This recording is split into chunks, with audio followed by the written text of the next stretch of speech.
એક છોકરી હતી જેનું નામ વૃંદા હતું. રાક્ષસ કુળમાં તેનો જન્મ થયો હતો. બાળપણથી જ ભગવાન વિષ્ણુની ભક્ત હતી.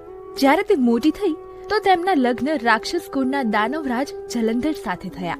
વૃંદા પોતાના પતિની ખૂબ સેવા કરતી. એકવાર દેવતાઓ અને દાનવોમાં યુદ્ધ થયું. જ્યારે જલંધર યુદ્ધ પર જતો હતો ત્યારે વૃંદાએ કીધું, સ્વામી, આપ જ્યાં સુધી યુદ્ધમાં રહેશો હું પૂજામાં બેસી આપની જીત માટે અનુષ્ઠાન કરીશ.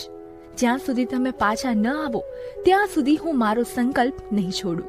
જલંધર તો યુદ્ધમાં જતો રહ્યો અને વૃંદા વ્રતનો સંકલ્પ લઈને પૂજામાં બેસી ગઈ.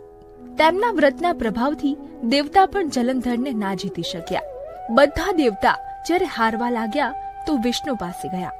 દેવતાઓની પ્રાર્થના સાંભળી વિષ્ણુએ કહ્યું, વૃંદા મારી પરમ ભક્ત છે, હું તેની સાથે કપટ ના કરી શકું.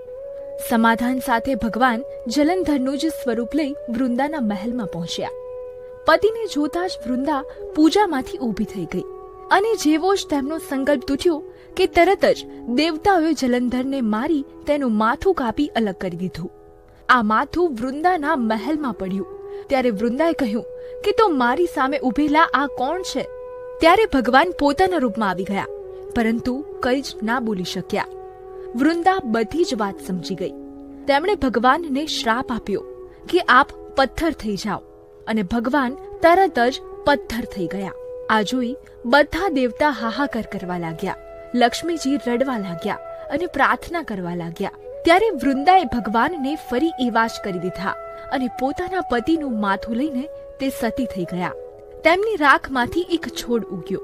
ત્યારે વિષ્ણુએ કહ્યું, આજથી આનું નામ તુલસી છે અને મારું એક રૂપ આ પથ્થરના રૂપમાં રહેશે, જેને શાલિગ્રામના નામથી તુલસીની સાથે જ પૂજવામાં આવશે. અને તુલસીજી વગર હું ભોગ નહીં સ્વીકારું.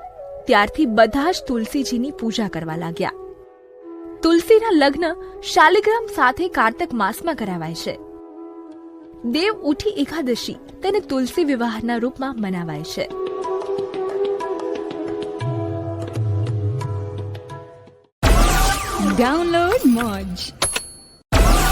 Download Moj.